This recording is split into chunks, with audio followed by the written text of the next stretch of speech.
Chapter 1. A simple rustic maid.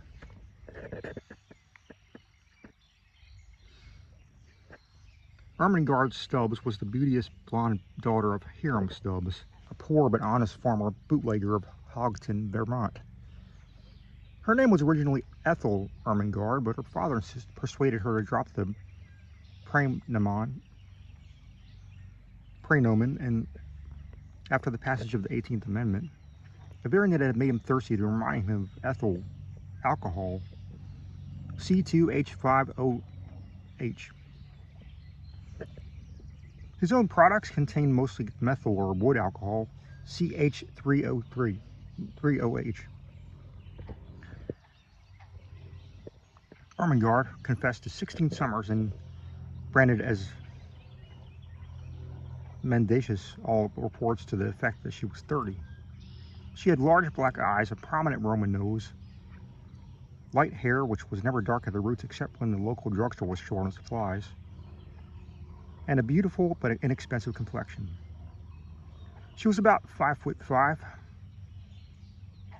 0.33 inches tall, weighed about 115.47 pounds, on her father's copy scale was also off them, and was adjusted most lovely by all the village swains who admired her father's farm and liked his liquid crops.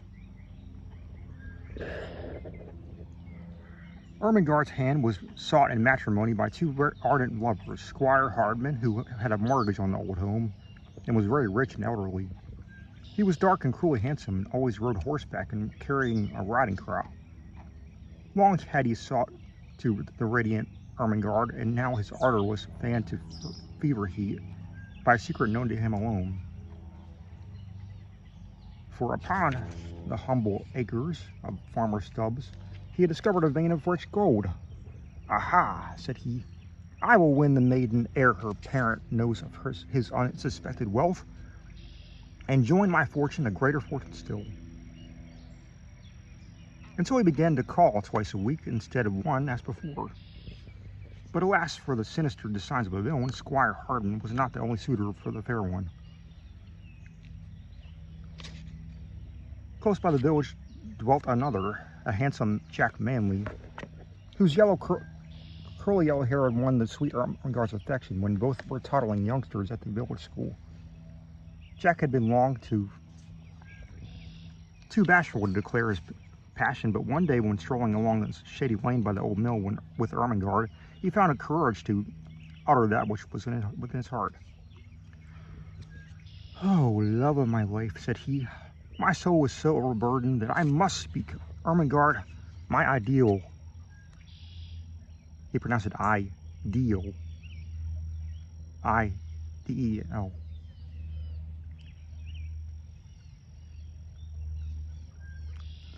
Life has become an empty thing without you.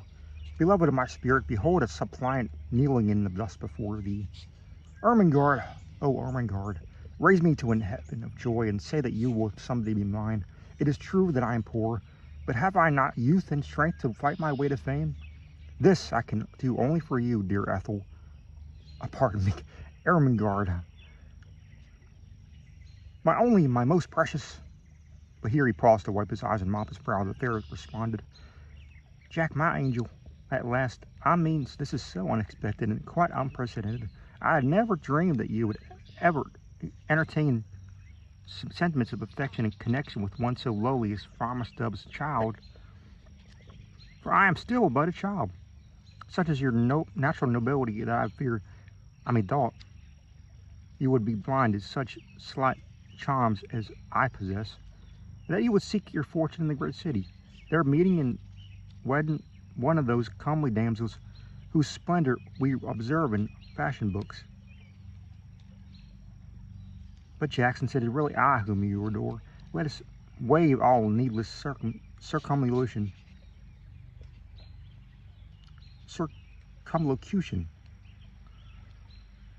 Jack, my darling, my heart has long been susceptible to your manly graces. I cherish an affection for thee Consider me thine own, and be sure to buy the ring at Perkins' hardware store when they have such imitation diamonds in the window. Such nice imitation diamonds in the window. Ermengarde, me love. Jack, my precious, my darling, my own, my God. Curtain. Chapter 2. And the villain still pursued her. But these tender passages, sacred through their fervor, did not pass unobserved by profane eyes, for crouched in the bushes and gritting his teeth was the dastardly Squire Hardman. When the lovers had finally strolled away, he leapt out onto the lane, viciously twirling his mustache and riding crop and kicking an unquestionably innocent cat who was also out strolling. Curses, he cried. Hardman, not the cat. I am foiled in my plot to get the farm and the girl. But Jack Manley shall never succeed. I am a man of power, and we shall see.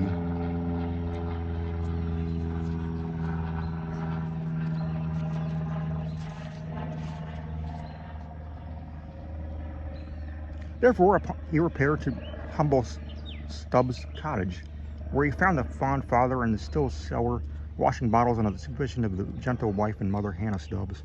Coming directly to the point, the villain spoke. Farmer Stubbs, I cherish a tender affection of long standing for your lovely offspring, Ethel Ermengarde. I am consumed with love and wish her hand in matrimony. Always a man of few words, I will not descend to euphemism. Give me the girl, or I will foreclose the mortgage and take the old home. But, sir, pleaded the distracted Stubbs with his stricken spouse merely glowered.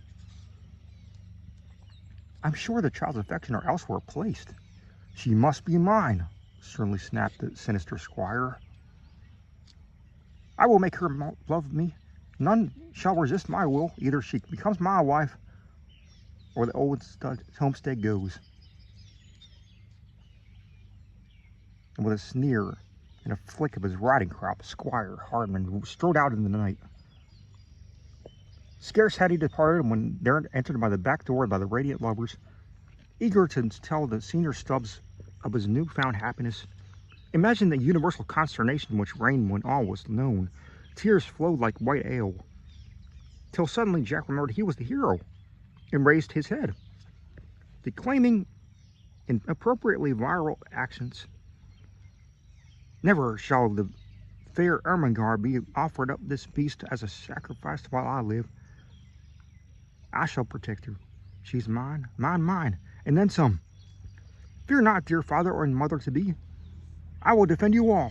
Ye shall have the whole home and still, adverb not noun.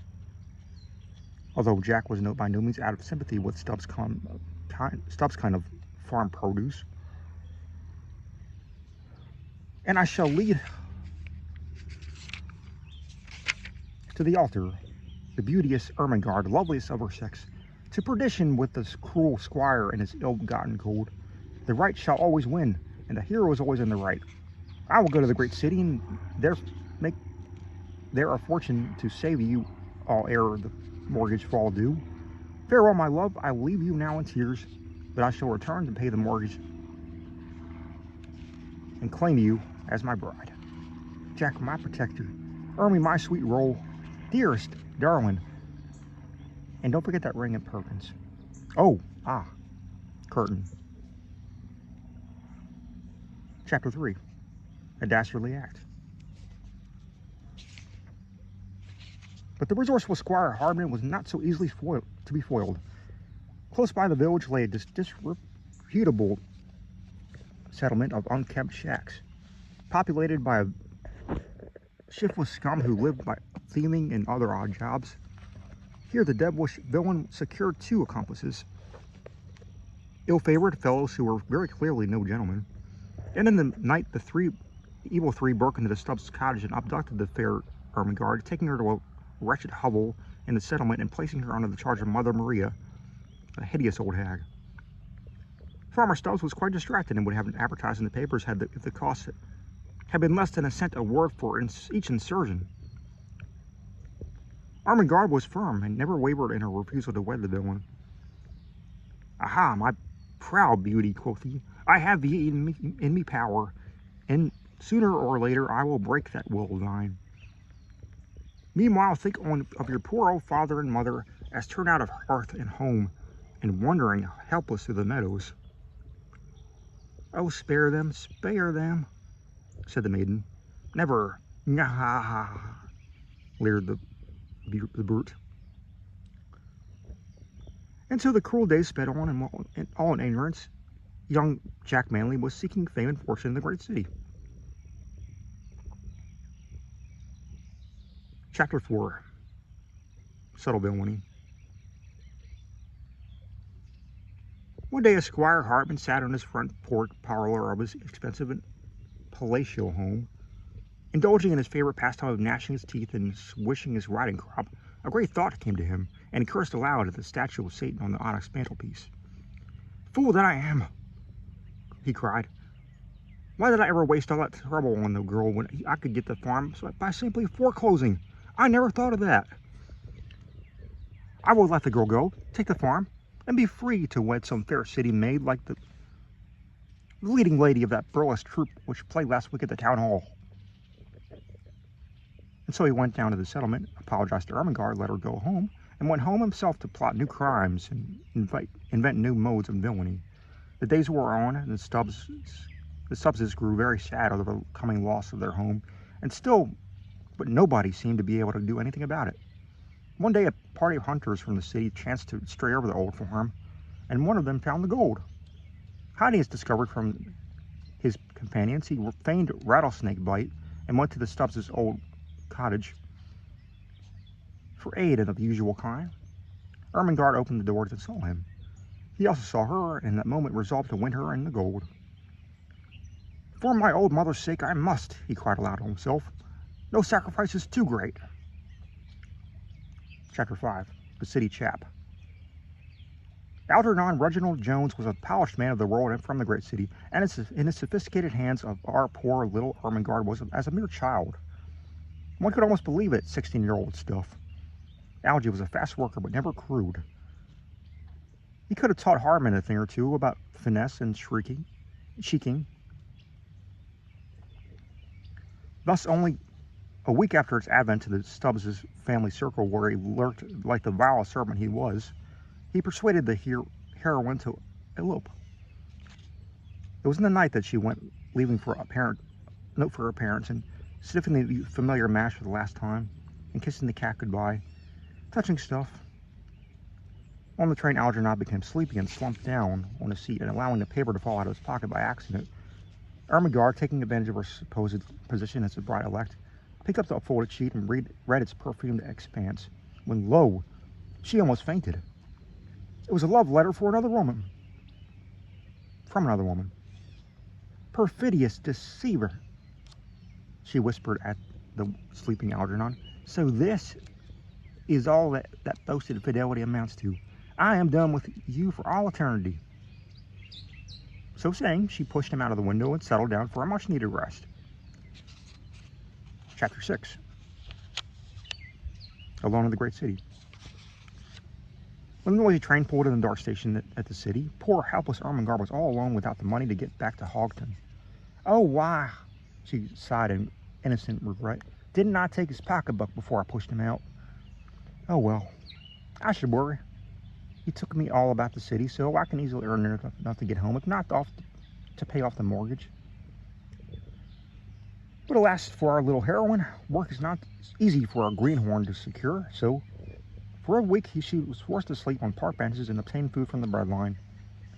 Once a wily and wicked person, perceiving her helplessness, offered her a position as a dishwasher at a fashionable and depraved cabaret, but our heroine was true to her rustic ideals and refused to work in such a gilded and glittering palace of frivolity, especially since she was offered $3 a week per meal. Per week with meals, with no board.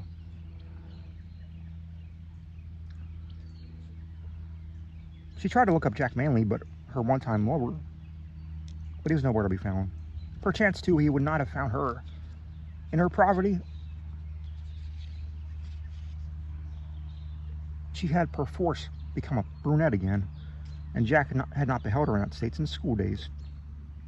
One day she found much in it, took to the rich lady whose car proclaimed her ownership, delighted beyond words at the honesty of her forlorn waif.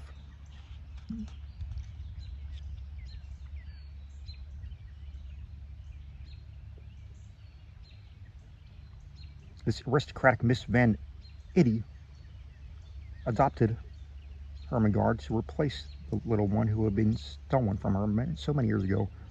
How like my precious Maud, she sighed, as she watched the fair brunette return to blindness. And so several weeks passed with the old folks at home tearing their hair and the wicked Squire Harmon chuckling devilishly. Chapter 7. Happy Ever Afterward. One day the wealthy heiress Ermengarde S. Van Itty hired a second assistant chauffeur, struck by something familiar in his face. She looked again and gasped. Lo, it was none other than the perfidious Algernon Reginald Jones, whom she had pushed from a car window on that fateful day. He had survived. This much was almost immediately evident, although he had wedded the other woman, who had all run away with the milkman and all the money in the house. Now wholly humbled, he asked forgiveness of our heroine and confided to her the whole tale of the gold on her father's farm. Moved beyond words, she raised a salary of $1 a month and resolved to gratify at last that always unquenchable anxiety to relieve the worry of the old folks. So one bright day, Ermengarde motored back to Hogton and arrived in the farm just as Squire Harmon was closing the mortgage and ordering the old folks out. Stay, villain, she cried, flashing a colossal roll of bills. You are foiled at last. Here's your money. Now go, and never darken our humble door again. Then, following a joyous reunion, whilst the squire twisted his mustache and riding crop in bafflement and dismay. But hark! What is this? Footsteps sound on the old gravel walk, and who should appear but our hero, Jack Manley, worn and seedy but radiant to the face. Seeking at once the downcast villain, he said, Squire, lend me a 10 spot, will you? I've just come back from the city with my beauteous bride, the fair Bridget Goldstein, and need something to start things on the old farm. And then turning to the Stubbses, he apologized for the inability to pay off the mortgages as agreed. Don't mention it, said Ermengarde. Prosperity has come to us, and I will consider it sufficient payment if you will forget forever the foolish fancies of our childhood. All this time, Miss Van Itty had been sitting in the motor waiting for Ermengarde, but as she lazily eyed the sharp-faced Hannah Stubbs, a vague memory started from the back of her brain. Then it all came to her, and she shrieked accusingly at the aggressive matron. You! Hannah Smith, I know you now. 28 years ago, you were my baby's nurse and stole her from the cradle. Where is my child? Then a thought came, as the lightning in a murky sky. Ermengarde, you say, she is your daughter. She is mine. Fate has restored to me my old child. My tiny Maudie. Ermengarde, Maud, come to your mother's loving arms. But Ermengarde was doing some tall thinking. How could she get away with the 16-year-old stuff if she had been stolen 28 years ago? And if she was not Stubbs' daughter, the gold would not be hers. Mrs. Van Itty was rich, but Squire Hartman was richer. So approaching the dejected villain, she inflicted upon him the last terrible punishment. Squire, dear, she murmured, I've reconsidered all. I love you and your naive strength. Marry me at once, or I will have you persecuted for that kidnapping last year. Foreclose your mortgage and enjoy with me the gold your cleverness discovered. Come, dear. And the poor dub did. The end.